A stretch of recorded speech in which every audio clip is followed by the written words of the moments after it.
seharusnya gitu, tokoh-tokoh besar seperti NU, Muhammadiyah, MUI itu bisa memberikan satu pernyataan keras terkait ini, karena sekali lagi ini sudah masuk ke dalam kategori sesat dan menyesatkan, dan itu membuat malu kita semua, dan kita nggak tahu berapa banyak orang yang percaya dengan itu, dengan jamaah-jamaahnya Bahar ini.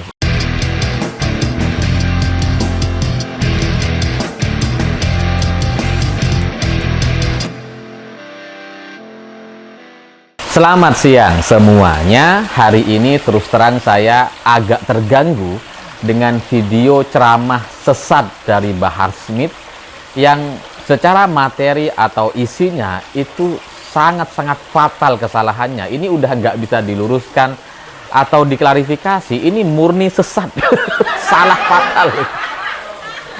Dan sampai sekarang gitu ya, kita masih belum melihat atau mendengar pernyataan dari ustadz, kiai atau ulama yang berani untuk berhadapan-hadapan dengan Bahar atau menyalahkan Bahar atau mengoreksi apa yang disampaikan oleh Bahar Smith. Untuk lebih jelasnya, silahkan simak dulu video sesat atau ceramah yang salah ini dari Bahar Smith.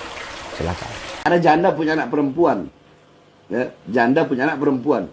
Ini perempuan ini, anak nikah sama anaknya. Habis akad nikah, belum anak apa-apain. Kalau hanya sekedar cium atau ini nggak ada masalah, ya, nggak ada masalah. Ujung kemaluan ente sudah menempel, maka haram menikahi ibunya. Tapi kalau selama belum nempel begitu, ya main pusar sampai inilah, pusar sampai kepala. Ente cerai, itu perempuan nggak ada iddah. Ente bisa nikahin ibunya. Itu kalau mau ke fikihnya. Nah, dari ceramah Bahar Smith ini, ya saya nggak tahu apakah ini bisa disebut ceramah atau omong kosong gitu ya. Ini secara aturan dalam agama Islam nggak ada.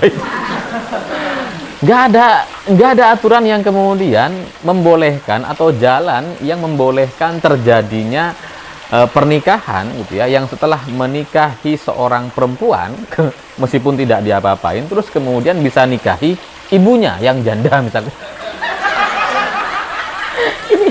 ini nggak ada aturannya, dan saya nggak ngerti gitu, ini Bahar ini dapat penjelasan ini dari mana gitu. Tapi yang denger ya nggak tahu ya dalam video itu siapa yang denger, mungkin jamaah-jamaahnya Bahar gitu ya, yang ya mungkin bego-bego memang nggak tahu ajaran mungkin gitu ya, itu nggak ada yang protes tuh.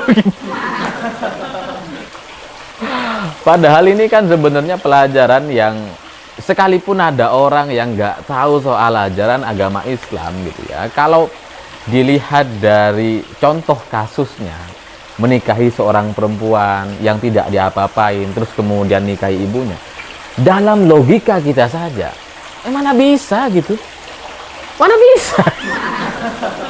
Loh, kalau kita udah nikah dengan seorang perempuan, ini kan kasus banyak orang kan menikahi seorang perempuan gitu ya, itu kan nggak bisa kita nikahi ibunya sekalipun ibunya nggak punya suami gitu kan, karena ya sudah menjadi apa, menjadi keluarga, menjadi mahram gitu ya.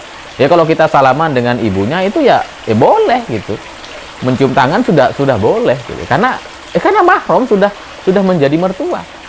Mana bisa kemudian menikahi ibunya gitu. Sekalipun nggak diapa-apain, sekalipun nggak berhubungan seksual atau apapun, itu nggak ada urusan, karena dalam pernikahan yang menjadi apa namanya pembeda atau pengubah status itu kan akadnya gitu, akad nikah gitu.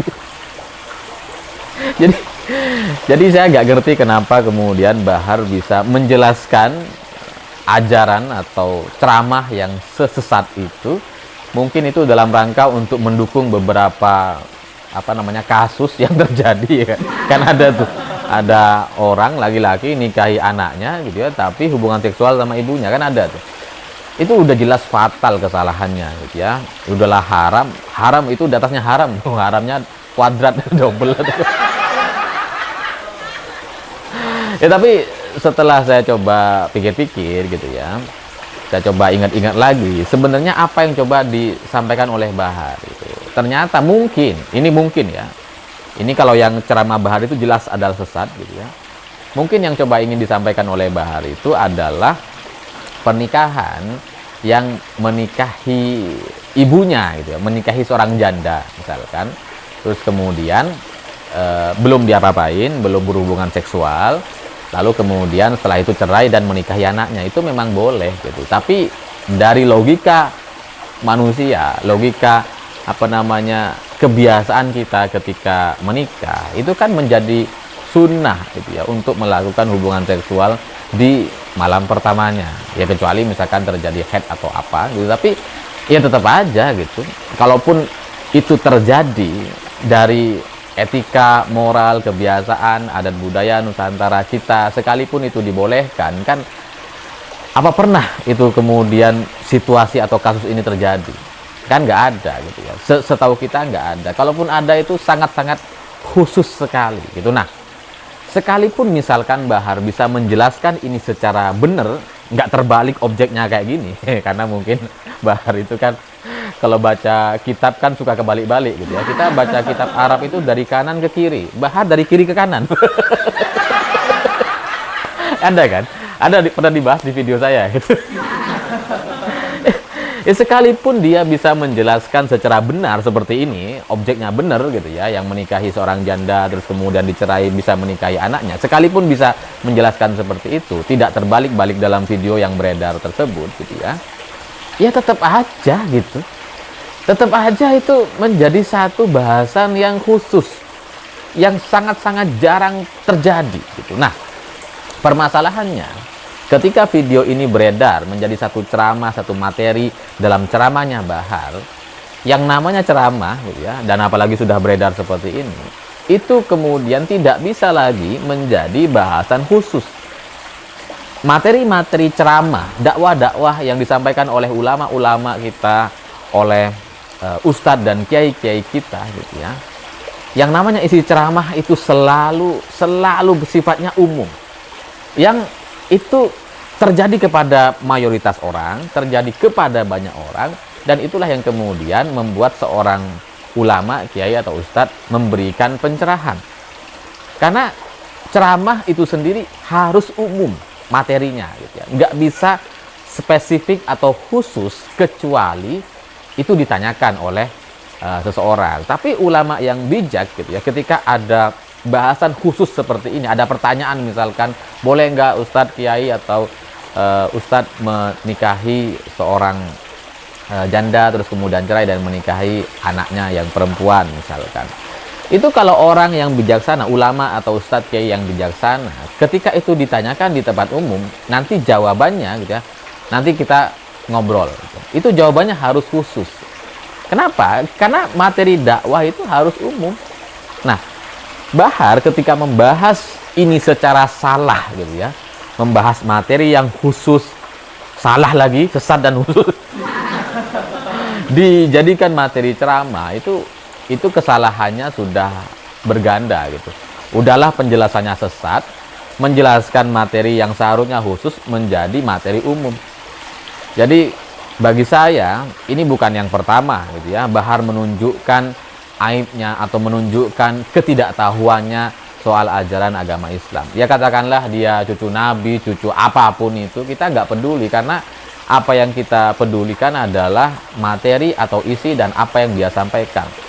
Jadi seharusnya pemerintah atau Menteri Agama kita, MUI atau PBNU atau Muhammadiyah, sudah seharusnya memberikan teguran atau memberikan arahan kepada masyarakat kita yang mayoritas orang Islam ini untuk tidak mengikuti Bahar Smith, karena terbukti dia nggak bisa. Dia baca kitab nggak bisa, ada videonya, dia kemudian menjelaskan ajaran yang sesat dan salah-salah seperti ini terbolak-balik karena dia memang nggak paham soal baca kitab. Ini seharusnya sudah sangat mengkhawatirkan dan perlu segera diberikan teguran atau pencerahan kepada masyarakat untuk tidak lagi mendengar ceramah-ceramahnya Bahar itu. Karena ya apa yang mau kita harapkan dari orang yang tidak bisa baca kitab misalkan? Apa yang mau kita harapkan dari orang yang secara penjelasan salah kaprah misalkan? Kalau ini sekali, dua kali sudah terjadi kesalahan-kesalahan fatal yang semacam ini, baca kitab dari kanan ke kiri, padahal kita dari kiri ke kanan gitu ya, padahal kita harusnya baca kitab itu kalau dalam bahasa Arab dari kanan ke kiri gitu kan. Ini kan sudah nggak bisa dimaafkan seharusnya, tapi ya nggak tahu gitu ya, sampai sekarang belum ada ulama atau pemerintah kita belum mau meluruskan, sehingga Bahar masih bisa dengan bebasnya memberikan ceramah-ceramah yang sesat kepada masyarakat. Padahal mayoritas masyarakat kita adalah orang Islam, yang kalau kemudian ada satu tokoh atau orang yang dianggap cucu Nabi memberikan ceramah-ceramah sesat semacam ini, itu efeknya akan sangat-sangat besar sekali. Dan kita bisa lihat dari video itu tidak ada bantahan sama sekali gitu. Orang cuma dengerin gitu ya. Ini kalau orang ada yang paham, kan harusnya ada yang bisa meluruskan atau menghentikan ceramah Bahar agar tidak menimbulkan atau tidak menyebarkan kesesatan. Dan sekali lagi, untuk bahasan-bahasan yang sifatnya khusus semacam itu gitu ya, yang jarang terjadi atau tidak dialami oleh banyak orang, itu seharusnya sekali lagi tidak menjadi bahan ceramah, kecuali konteksnya adalah untuk belajar gitu, atau dalam ruang tertutup atau ruang terbatas di sebuah pelajaran, di sebuah pesantren, dalam satu mata pelajaran yang tertutup sifatnya, itu boleh gitu. Tapi itu pun gitu ya harus di level tertentu. Nggak bisa kemudian anak baru masuk pesantren atau sanawiyah terus kemudian diberikan materi kayak gini, nggak ada. Itu di pesantren materi-materi bab fikih atau pernikahan semacam itu baru bisa diberikan di kelas 5 atau 6 atau di marhalah aliyah gitu ya. Jadi nggak bisa kemudian di sembarang tempat dijelaskan. Apalagi materi yang semacam ini itu kemudian bisa dikonsumsi atau didengar oleh masyarakat umum yang bahkan tidak menjalani proses atau pernah belajar di pesantren, sehingga tafsirannya atau pemahamannya itu menjadi bisa sangat liar sekali atau tidak terkontrol gitu. Jadi saya nggak tahu bagaimana cara Bahar untuk menyelesaikan permasalahan ini, tapi pada intinya ini adalah satu kesalahan atau satu ceramah yang benar-benar harus diluruskan oleh semua pihak, karena kita punya tanggung jawab untuk memberikan penjelasan ini gitu. Karena kalau ini nggak ada bantahannya gitu ya, kalau orang seperti saya ini nggak penting gitu. paling ya penonton saya aja gitu ya, yang percaya dengan saya gitu ya. Tapi ada banyak orang-orang di luar sana yang nggak terjangkau oleh channel ini, sehingga seharusnya gitu, tokoh-tokoh besar seperti NU, Muhammadiyah, MUI itu bisa memberikan satu pernyataan keras terkait ini, karena sekali lagi ini sudah masuk ke dalam kategori sesat dan menyesatkan, dan itu membuat malu kita semua. Dan kita nggak tahu berapa banyak orang yang percaya dengan itu, dengan jamaah-jamaahnya Bahar ini. Kita nggak tahu berapa orang gitu ya, yang kemudian meyakini apa yang disampaikan oleh Bahar Smith. Itu harus diluruskan. Takutnya ketika kita sudah luruskan seperti ini gitu ya, ketika muncul video saya yang seperti ini, para jamaahnya Bahar masih percaya dengan Bahar. Kan repot gitu ya. Meskipun saya bukan keturunan Nabi Muhammad gitu ya, meskipun nggak ada silsilah yang jelas soal itu, tapi ya minimal saya kan keturunan Nabi Adam gitu ya, ya nabi-nabi juga gitu. Dan ya sama-sama mulianya kita sebenarnya, kita sebagai manusia itu sama-sama mulia apapun keturunannya, karena yang pada akhirnya membedakan adalah isi atau konteksnya ketika seseorang itu menjalani hidupnya. Semoga video ini bermanfaat, dan semoga setelah ini ada ulama, kiai, NU atau Muhammadiyah berani untuk meluruskan, terutama pihak Menteri Agama kita berani untuk memberikan peringatan keras kepada masyarakat untuk tidak lagi mendengar ceramah-ceramah yang sesat seperti yang disampaikan oleh Bahar Smith. Saya pikir itu. Terima kasih sudah menonton. Begitulah kura-kura.